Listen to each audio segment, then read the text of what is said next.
Today, I have such a treasure for you. I have Rachel Cushieri Murray, and Rachel is a tireless advocate for children's mental health.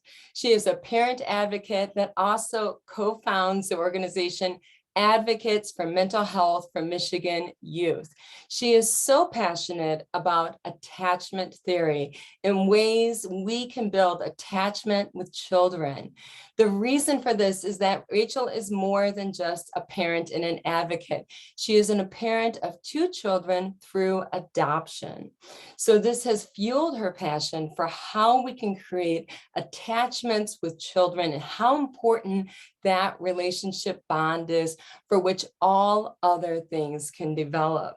So it is so exciting for us as speech language pathologists because we know we are not going anywhere if we don't have a relationship with the children that we work with. This isn't covered in graduate school.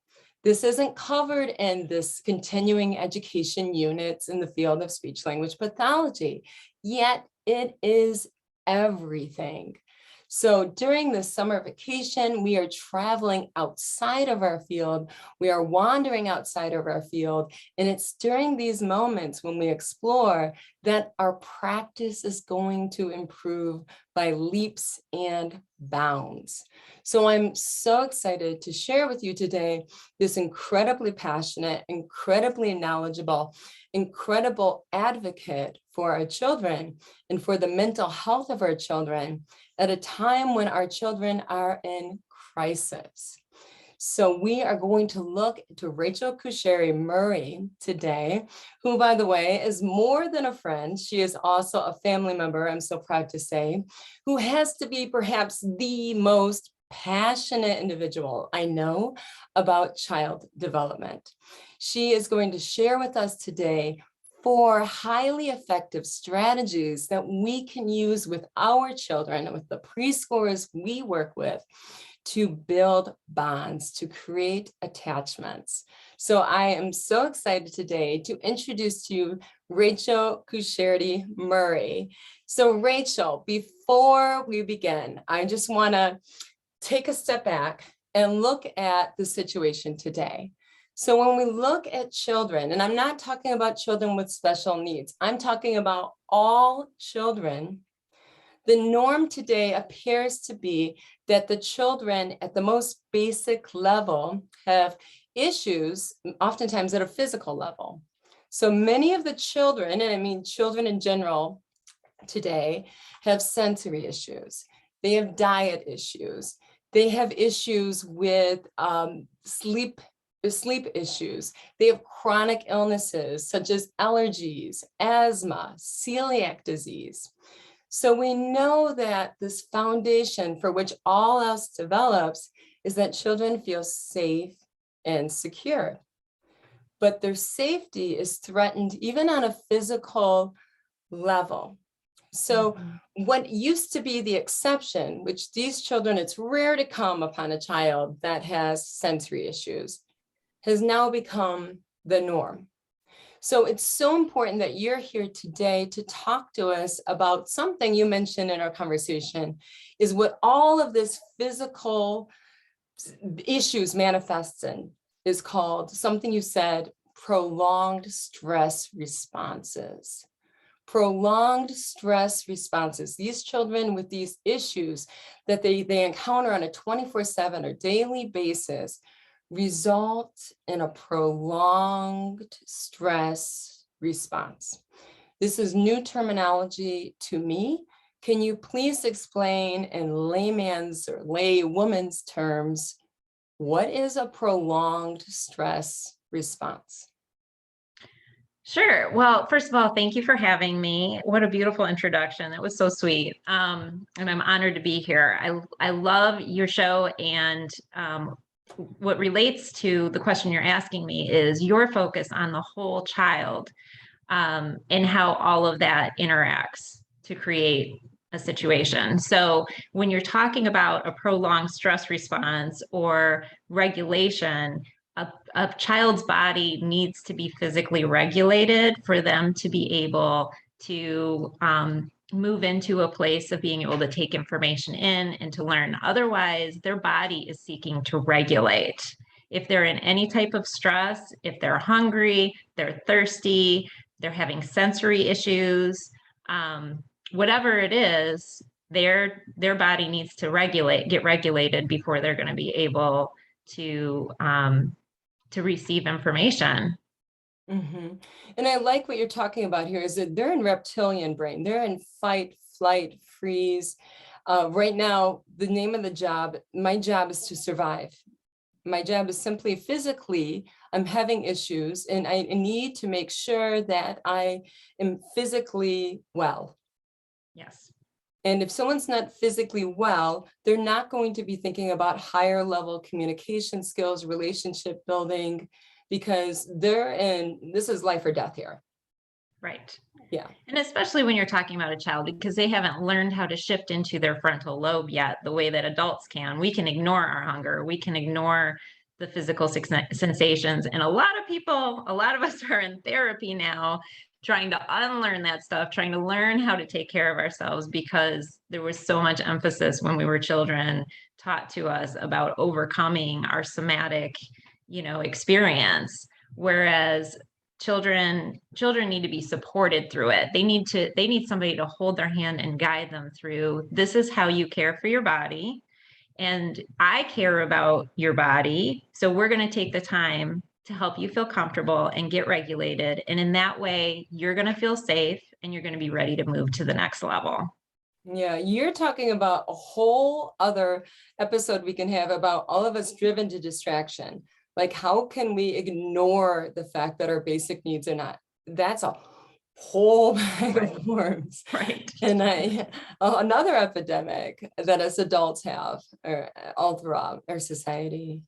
So the first key strategy that you think is of the utmost importance for children to develop attachment and to build bonds is that they have routines and consistency. Can you tell us about why routines and consistency are important? And what is an example of a routine and consistency that will happen on a daily basis that we can do that will be a game changer for these children? Sure. Well, so, we just talked about meeting physical needs, and now you're moving into the next layer of Maslow's hierarchy of needs, right? Which is emotional safety. And so, and a lot of people think that it's a step-by-step process, and once you go up, you don't come back down, but really it's a fluid process. We need to be meeting all of these needs at the same time. So the next issue is security, like feeling secure, feeling safe. And children receive that by knowing that somebody is in charge, by knowing that there's an order to things, by expectations being met, by even good surprises still elicit a stress response from children. It still gets their adrenaline running, their cortisol levels up. That's a stress response. Even if it seems to be a happy surprise, it is a stress response. And so while it's nice to do that sometimes, in the general aspect of a child's life, they need mostly to remain in that level of not having those stress hormones pumping through their veins. And that's what's going to make them feel safe and also help them to build a relationship with the person that they're with. Wow, that is so interesting. What you're talking about here is like, get out of the brainstem. We have to get out of the brainstem where they're thinking, okay, fight or flight. Okay, fast moving, flashing images on Dora the Explorer or SpongeBob SquarePants and gets my attention, or that the sounds that are loud and like, okay, pay attention to that. And you're saying what they need more of is don't pay attention to you're safe. And how do you know you're safe? And you mentioned you know you're safe because someone's in charge here. It's not you. There's a higher order that's making sure that you're in a safe environment. You don't need to worry about whether you're safe or not. That's provided for you. So I like that you mentioned that. And I like that you mentioned that there's an order in this world. You know what's going to happen next. You don't have to worry about what's going to happen next. And as you were saying, I forget what it is there, that order lets them be calm and in the moment and present, because they Yeah. know that next this is going to happen. They don't have to worry about whether or not they're going to eat lunch. Lunch will be Right. there for them. And then the last thing you said is that, what was it? The last one I forgot that you mentioned. Was it about, you mentioned that there's someone in charge, making sure that everything's safe, that there's an order and consistency. You don't have to worry about whether or not you're going to have lunch. Lunch will be on the table. And then after that, you're going to have your nap time. Then after that, you're going to have your dinner. What was the last thing that you mentioned about routines and consistency? Was it that you don't need a lot of surprises? Even Yes. good surprises can be stressful for children, so keep them to a minimum. Yes, But yes, you're and that was a really important point that you mentioned, is that, as you said, that even though they might be laughing or excited, this could be a stress reaction that you're seeing. So, right, yeah, right, it's yeah, not that you would not want to go to a preschool, which every day is something different. Is that what you're right, talking about? Where right. what is it today? What do I have? And that puts children in that survival mode. Like, this place is not safe. Every day it changes, and I have a new environment, a new set of expectations I have to learn. And even though they might be smiling, like, this is fun, this is new, this is novel, this is also very scary. It's so that's a really good point that you bring out Well, right there. I would say I don't even know if it's scary, but it definitely causes their nervous system to be Mm, alert, to mm, remain in a state of alertness. mhm. And then once again, you mentioned that would result in a prolonged stress response. Okay, so then you have a second really very important key to building attachments to children, and you mentioned that as baby gate boundaries. We need to have baby gate boundaries. I love that. That's so easy to remember, so easy to visualize. What are baby gate boundaries? Well, the way that I think about this, and I credit all of the wonderful people who have mentored me and all the amazing books I've read. This isn't, my creation. I don't get to take credit for it, but it has helped me immensely. And that is that I think of boundaries as a baby gate instead of a punishment. Mhm, I was raised, and I think a lot of us were raised with this idea that setting boundaries was discipline and it was punishment, and you're taking things away and you're teaching them a lesson by trying to show children that they should be ashamed, or that to steer them in a different direction next time, um, by telling them, by showing them what they don't want. mhm, And I've completely switched my point of view on that to thinking about mhm, discipline as putting mhm, up baby gates. mhm, And that means that my job is to protect my child, and I mhm, need to not take that baby gate down until they're mhm, ready to explore further.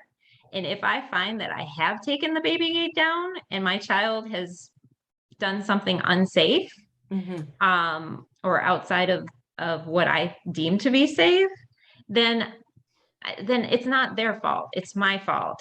I took the baby gate down too soon. So, so I need to put it back up, and maybe I'm moving it. Maybe we started with the baby gate at the bottom of the stairs and I took it down, and now I'm finding that my child's trying to climb the stairs all the time and they're not ready for it. Well, maybe I'm gonna put it back up, but maybe I'll put it 2 stairs up so they have a little room to explore, but I'm still keeping them safe so they can't tumble down the whole flight of stairs. And this works for everything. I like to use the example because now my kids are teenagers. Cell phones. I gave my child a cell phone and they're using it while they're in class. Okay, clearly I gave them something that was too much responsibility that they weren't ready to handle. I don't need to yell at them for that. I just need to put a baby gate in place. Maybe I need to put some app on the phone that restricts their usage, or maybe I need to keep the phone at home during the day and only let them use it in the evening. So there are ways that you can manage it, but the important part is to set your boundaries with attunement to your child and your child's needs. And I think that that's so important, is your intention, because I have seen people where ego gets in the way of boundaries. And the reason is because I said so. and because I'm the boss, when there Right. is really no baby gate reasoning behind this, is because this is in your best interest, because this is in our family's best interest, because this is in the community's best interest. It's because I'm boss. So I love that you're like, that's not and you never think of that when you say baby gate. Baby gates are, the reason behind that is not ego, obviously, but it's for a higher level purpose of keeping the child safe and secure. Love that. And in the next key strategy that you mentioned that's really important and highly effective in creating, building attachment with children and building real bonds with children is positive interaction time. Now, I told you in our field as teachers and as staff at the school, we aim for a minimal 80% positive interaction with children. 20% of the time that could be redirections, but a minimal 80%. And that's a research-based school setting number, the 80% rule. But you said, Kelly, in the home environment with a parent, that number should change. Could you explain that? What would that percentage of positive interactions change to, and why would you change that number? Well, what I've learned from the experts on attachment theory and their research is that if a parent is able to connect with their child at least 30% of the time and just get attuned to them and connect with them 30% of the time, then a child's going to be fine. They don't need us to be there 100% of the time or even 80% of the time. And it's not even possible. We are with our children for so many hours out of the day that we're going to have a lot of misses.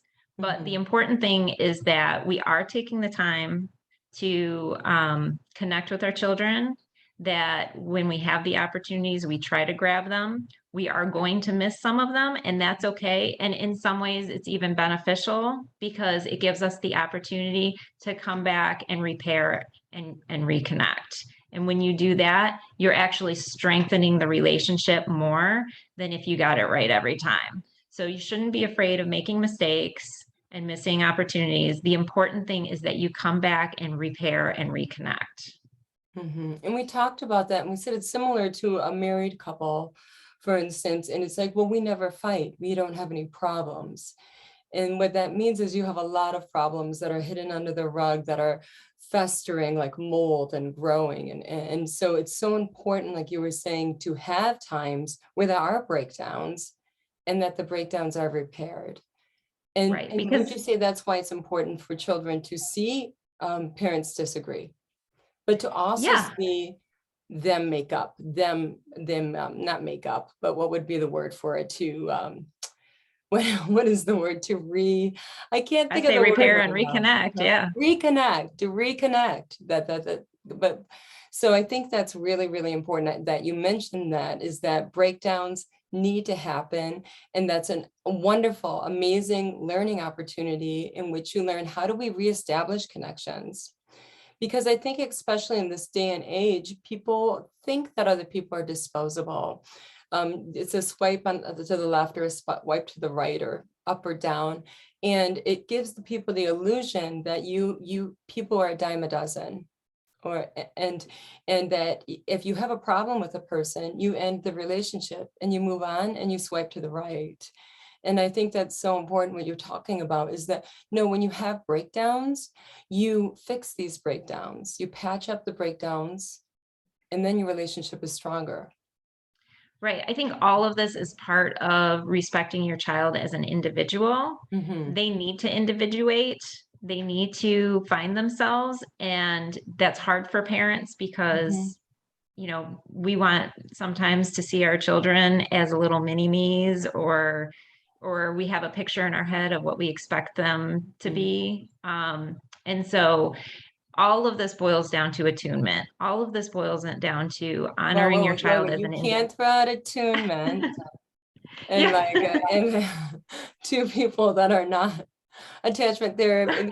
You define all of this boils down to attunement. Yeah. Okay. Yeah. Wait, we gotta It's, stop right there. What is attunement? What do you mean by everything boils down to attunement? Could you describe what is attunement? What do you mean by that? okay. So attunement is something that takes practice. It is Mm-hmm. not guided by rules. It is not guided by, um, there's no, you have to be fluid. You have to listen Mm-hmm. and be engaged and open and curious with your child, and that's where the connection comes from. So when you are able, when you think of tuning a guitar, Mm-hmm. you're engaging with the guitar, you're listening to the sound, and you are responding accordingly back and forth between you and the instrument. It's the same with the child. You're listening, you're reflecting back to them, you're mirroring. We've talked about mirroring Mm-hmm. before and how Mm-hmm. important that is. Mm-hmm. And it's a matter of them feeling like they're touching you and you feeling like you're impacted by them back and forth. It's the relationship. I love that because it's so much, there's these maxims in life and in therapy, when we treat it like a back and forth dance in which you're sensitively responding to the output that you get from the child on a moment to moment basis. That sounds like attunement. It's this back and forth dynamic dance where 1 second you could be behaving this manner and the next second it totally changes. Having that flexibility where, okay, now I have to do a back bend. I love that. So thank you so much for taking a moment to like say, I'm going to throw out this $1 billion word, attunement, that is everything, and saying, all right, let me explain it in layman's terms. It's like when you're tuning an instrument. Okay, try this, give it a sound. Okay, go back to the drawing board and change what you're doing based on what the child's giving you. So the last technique that we're going to discuss, technique number 4, that you say is so powerful, is mirroring.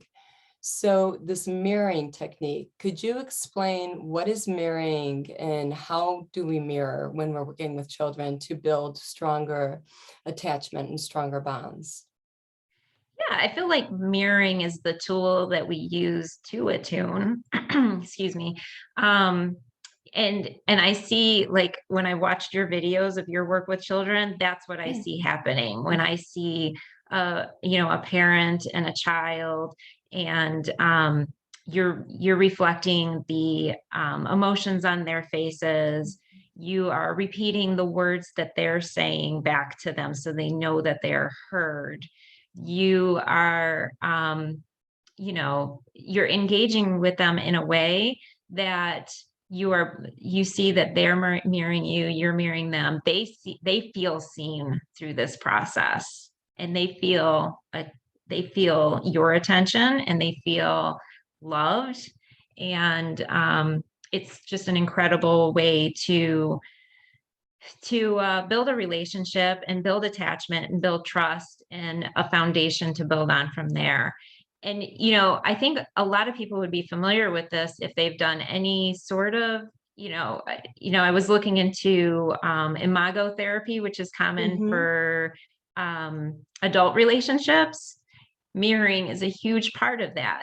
When you mirror someone, you're telling them that you love them, that they are seen, that they're heard, that they're validated, that you're empathizing with them. All of that is being carried in your messaging when you're mirroring another individual. I love that. So you're meeting the child where they are. And not only are you meeting the child where they are in terms of their voice, in terms of their words, in terms of their facial expressions, but you mentioned that researcher in terms of the body movement and how they move their bodies. So, and when you do that, you're entering into their world. Yeah. And so this mirroring is very, very powerful. And as you were saying, not only for children, especially children with autism, but also for adults. Mm-hmm. Oh Any boy, relationship. any relationship. Oh boy. All right. Yes. Okay. So I now I'm not, and it's funny because I've seen it where people mirror me, salespeople mirror me, and it's just like, oh, I hate that where it's just like I'm holding my hands like this and they hold their hands like that. They'll cross their fingers as well. If I turn it to the right, they're turning, and it gives me like, it makes the hair on the back of my neck stand up, but that's because it's so powerful.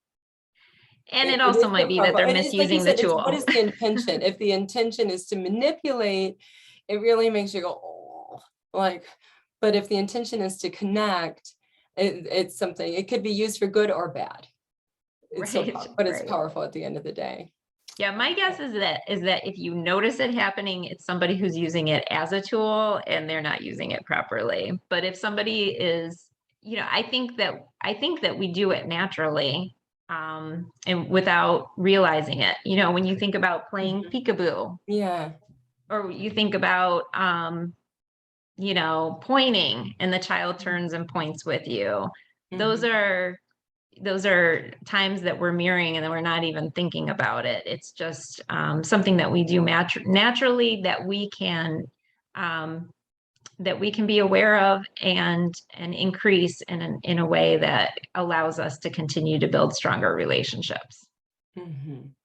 And do you say like these kind of techniques that you have, these techniques also seem good for someone that has experienced trauma that you discussed, because they're kind of in that survival brain because of prolonged stress due to trauma. And and when I look at these techniques, do you almost see that you just have to make more of a concerted effort when it's trauma, to engage in these techniques? Yes, yes, because children who have experienced trauma um, are are more in their limbic brains. Yeah. They have a harder time getting out of survival mode. Mhm. And so they need every single reminder you can possibly give them, every moment you possibly can, to tell them they are safe Mhm. and that your connection with them is safe Mhm. and that they're supported. So anything you can do to keep reminding them that they're safe and they're connected